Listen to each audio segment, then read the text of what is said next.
पर अभिमान मत करना, नहीं तो जीरो से सुपरस्टार बन गया हूं मैं गांव में। फिर वो इतना परेशान करते ले ले सुपर स्टार मत बोलो, ले तो एक सेकेंड लगेगा गिरने में। ए भाई माता बहन बोलती कितने पैसे लग जाएं, हम इनको ले जाओ अपने साथ, मतलब नहीं, ले जाना, हम लाना, दर्शन कराना, सत्संग कराना, ये बढ़िया है।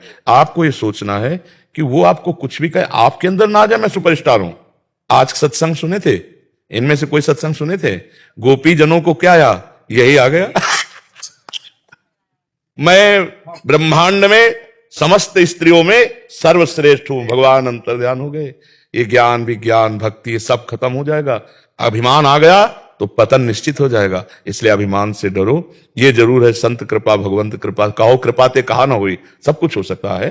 तो आप डिब्बा बनो, डिब्बा में पावर नहीं होता, इंजन में पावर होता है। इंजन में 2-4 लोग होते हैं, डिब्बे में 100 लोग बैठ सकते हैं। डिब्बा बनो, इंजन भगवान को रखो कि हम तो भैया कुछ नहीं, संत महात्मा भगवान की कृपा से आप भी वृंदावन चलो, आप भी सत्संग सुनो, बिहारी जी के दर्शन करो, आपका मन बदलेगा, जरूर बदलेगा। ऐसी भावना करनी। वो ये बोलते हैं कि आप कोई बाबा है आपके, वो बेचारी इतनी पढ़ी लिखी नहीं है, अच्छा। जब तुझ जैसा छोड़ सकता है, क्योंकि मैं इतनी शराब पीता था कि मैं नालियों में गिर जाता था। कुछ भी आप कर सकते हो, भगवान के अंश हो, ये छोड़ना क्या बात है। आप भगवत प्राप्ति, आप दिव्य सिद्धियां प्राप्त कर सकते हो, आप दिव्य शक्तियां धारण कर, पर दैन्य होके अहंकार किया तो पतन हो जाएगा। बड़ी कृपा भगवान की कि आप अच्छे आचरण में चल रहे हो और ये काउंटर लिए, इसका मतलब नाम भी जप कर रहे हो। हाँ, पर दैन्य रहना। जब तुम्हें कोई कहे तुम बहुत अच्छे हो तो उसके चरणों की तरफ देखो, प्रणाम करो, भगवान बचाओ, कहीं मुझे अहंकार। सम्मानम कल्यात घोर गर्णम नीचापमानम सुधा, श्री राधा मुरली धरो भज सके वृंदावन माते। सम्मान को विष के समान समझो, अपमान को अमृत के समान समझो, राधा माधव का भजन करो तो निकल जाओगे। हमारे भगवान को अहंकार पसंद नहीं है। अगर हम किसी पर अभिमान अपने गुणों का करेंगे और दोषारोपण करेंगे तो निश्चित वही दोष हमको गिरा देगा। इस सृष्टि का बहुत बड़ा मतलब नियम है।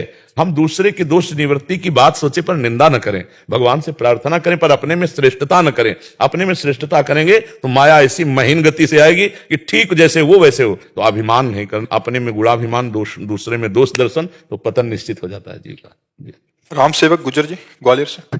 जी महाराज जी राधे राधे। महाराज जी, जो साधक 2-3 वर्ष से भक्ति मार्ग पर हैं, उसके लिए अनन्यता का स्वरूप क्या है? तथा सेवक वाणी में बोला है कि राधा वल्लभ भजत भजी, भली भली सब होए, अन्य देव सेवी सकल चलत कुंज से खोए।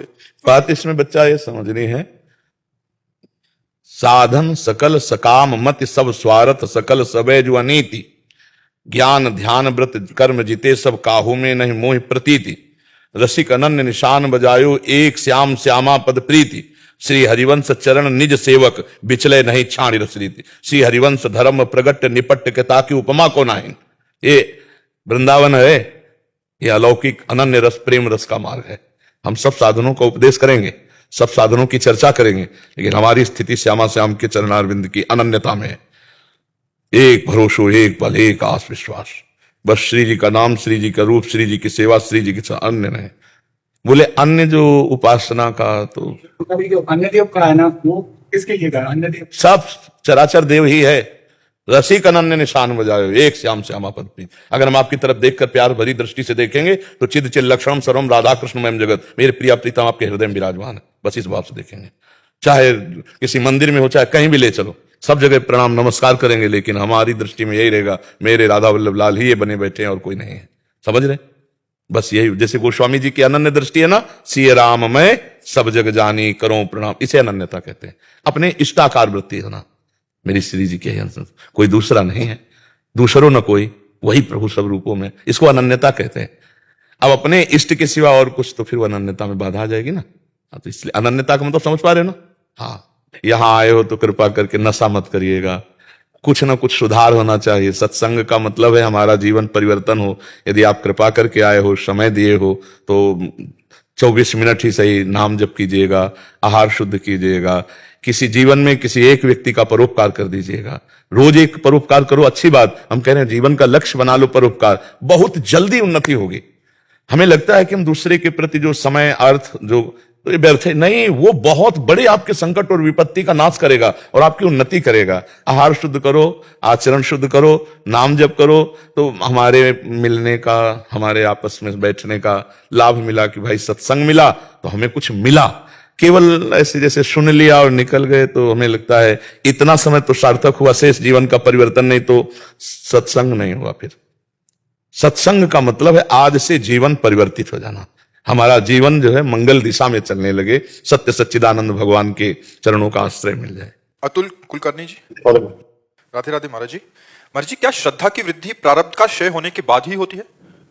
श्रद्धा की वृद्धि प्रारब्ध, इसका प्रारब्ध से कोई लेना देना नहीं। श्रद्धा भागवतिक है। जैसे हमारे भाग्य में कहीं नहीं लिखा है संत समागम, हमारे भाग्य में कहीं नहीं लिखा है भगवत प्राप्ति, हमारे भाग्य में कहीं नहीं लिखा भजन करना। प्रारब्ध में दो बातें होती हैं, पूर्व किए हुए पाप और पुण्य।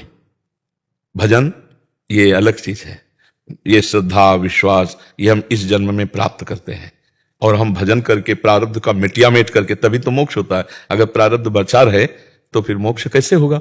और प्रारब्ध में दो ही बातें हैं, पाप और पुण्य, तीसरी बात है नहीं। दो ही से प्रारब्ध बनता है, सुख और दुख, और वही सुख दुख हम चाहे भजन करें चाहे ना करें।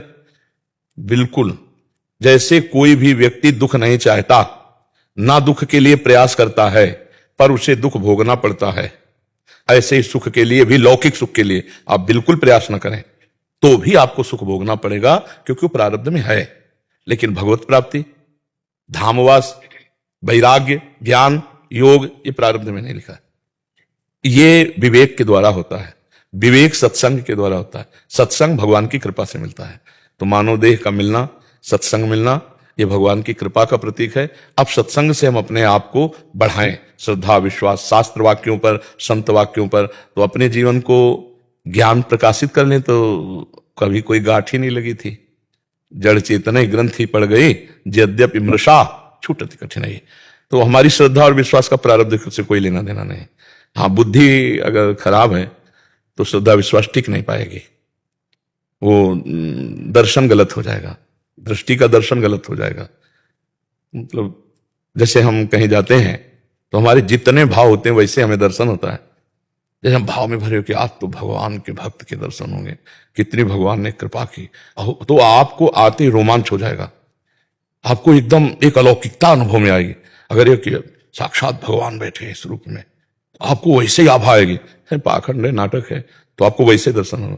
जाकी रही भावना जैसी प्रभु मूर्ति देखी तिन तैसी, हमारी भावना जैसी होती है ना वैसे हम अनुभव। तो हम श्रद्धा विश्वास इतना बढ़ावें कि हर व्यक्ति में हमें भगवान दिखाई देने लगे, हर वस्तु में भगवान दिखाई देने लगे।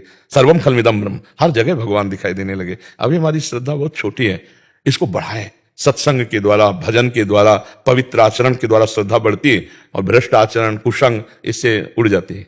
एक कपूर की तरह होती है, खुला छोड़ दो उड़ जाएगी। श्रद्धा को गुप्त रखो और बढ़ाते रहो। यही श्रद्धा विश्वास बढ़ गया तो अनुभव हो जाएगा। बंदे वो क्या, भवानी शंकरो बंदे श्रद्धा विश्वास रूपिणो याभ्याम बिना न पश्यन्ते सिद्धा स्वांता स्तमीश्वरम। बिना श्रद्धा विश्वास के भगवत मार्ग में आगे नहीं बढ़ा जा सकता। बिन विश्वास भगति नहीं, ते बिन द्रवहि न राम, राम कृपा बिन सपने जीव न लह विश्राम। तो विश्वास तभी होगा जब श्रद्धा पुष्ट होगी। श्रद्धा से विश्वास, विश्वास से भगवत प्राप्ति। क्योंकि विश्वास है हर जगह भगवान है, विश्वास है हमारे ऊपर भगवान की बड़ी कृपा है, विश्वास है कि भगवान के नाम से सब कुछ हो जाएगा, आनंद हो जाएगा।